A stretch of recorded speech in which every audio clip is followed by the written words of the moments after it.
વર્ણિવે શર્મણીય દર્શનમ મંદહા સરુચિરાનનાંબુજમ પૂજિતમ સુરનરો તમિર્મુદા ધર્મનંદનમહં વિચિંતયે. ઈષ્ટદેવ ભગવાન શ્રી સ્વામિનારાયણ મહાપ્રભુ આ દિવ્ય સભામાં ઉપસ્થિત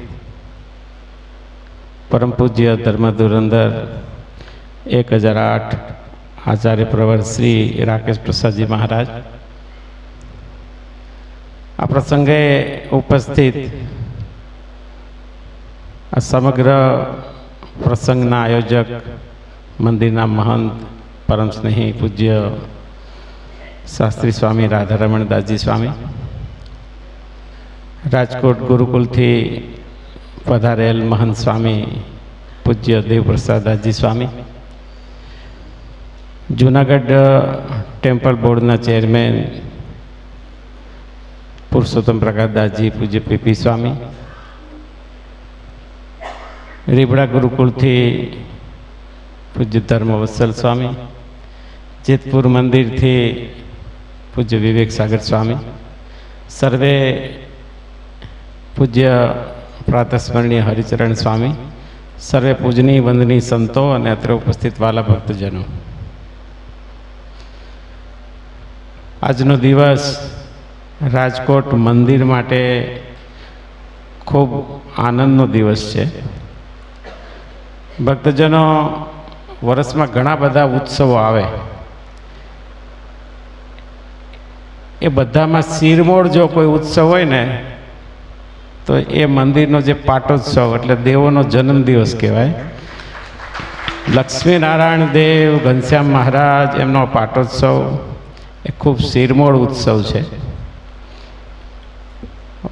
આજના સવારથી એટલો બધો ઉત્સાહ છે, બહુ ભવ્યતાથી ઠાકોરજીનો અભિષેક વિધિ થયો. પૂજ્ય મહારાજશ્રીના સ્વહસ્તે બધા દેવોનો બહુ ભાવપૂર્ણ અભિષેક કરવામાં આવ્યો, દેવોને અન્નકોટ ધરાવવામાં આવ્યો છે.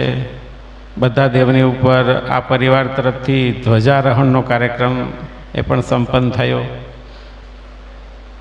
આમ તો પાટોત્સવ તો સંપ્રદાયમાં જેટલા મંદિર છે ને પાટોત્સવના ઉત્સવ આવે, બધે મહારાજશ્રી પહોંચી ન શકે, પણ મધુભાઈનો ભાવ હતો ને એટલે ખાસ મહારાજશ્રીને થોડી અગવડતા હતી, છતાં પણ સાનુકૂળતા કરી અને પૂજ્ય મહારાજશ્રી ખાસ ઉપસ્થિત રહ્યા છે, એમને આપણે તાળીઓથી વધાવીએ.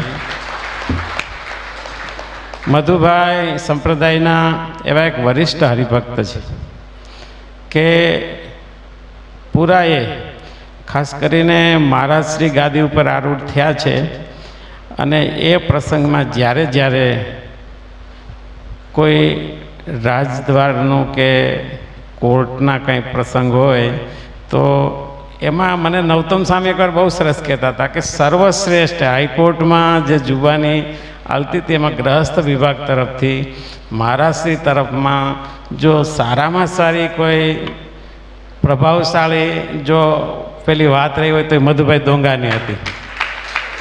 એટલે અને ખાસ કોઈ પ્રસંગ હોય, કોઈ સંતોનું આયોજન હોય, એને બરાબર એના ઝીણામાં ઝીણા ગુણ હોય તો મધુભાઈ એને વિશેષ કરી એને વર્ણવતા હોય છે.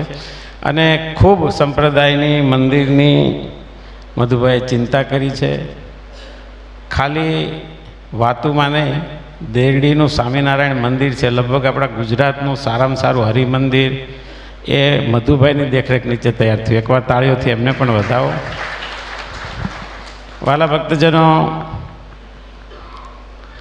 ઘણી બધી સંસ્થાઓ સાથે મધુભાઈ એમનો પરિવાર જોડાયેલો છે. આ પ્રસંગે એમણે ખૂબ ભાવથી આ પાટોત્સવનો લાભ લીધો છે અને જે ભગવાનને અર્થે વાપરે છે ને એ વાપર્યું નથી તો વાવ્યું છે. અનંત ઘણું કરીને ઠાકોરજી એમને આપે છે.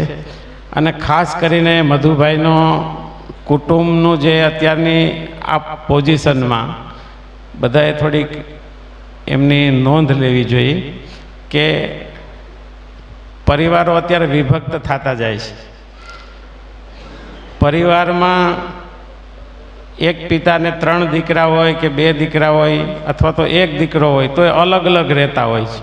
જ્યારે મધુભાઈનો આટલો સંયુક્ત પરિવાર એક સાથે રહે છે એ બહુ જ આજના પરિસ્થિતિમાં એ બધા એમની પ્રેરણા લીધા જેવી છે. અને એક જેને કહેવાય ને કે માળાનો જે મણકામાં જે દોરો હોય એ મધુભાઈએ એનું એ દ્રષ્ટાંત પૂરું પાડ્યું છે. ખૂબ આ મંદિર સાથે સંકળાયેલા છે. વિશેષ ને વિશેષ ખાસ તો આપણે એના વતી પ્રાર્થના કરી કે એમનું સ્વાસ્થ્ય ઠાકોરજી સારું રાખે. એના પરિવારમાં જે સંપ છે એવો ને એવો સંપ આ પરિવારમાં રહે.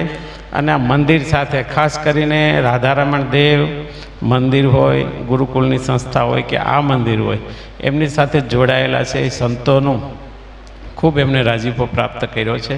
પૂજ્ય મહારાજશ્રીનો પણ એમની ઉપર ખૂબ રાજીપો છે. તો એવી ને એવી એમને ભગવાન શક્તિ આપે.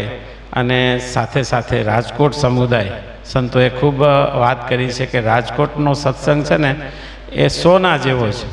અને રાજકોટનું આ મંદિર એ એક અવલ મંદિર છે કે જ્યારથી ભગવાન જાગે ત્યારથી ભગવાન કીર્તન ભક્તિ સાંભળતા હોય, જ્યારે પોઢણીઓ પૂરું થાય ત્યાં સુધી સાંભળે.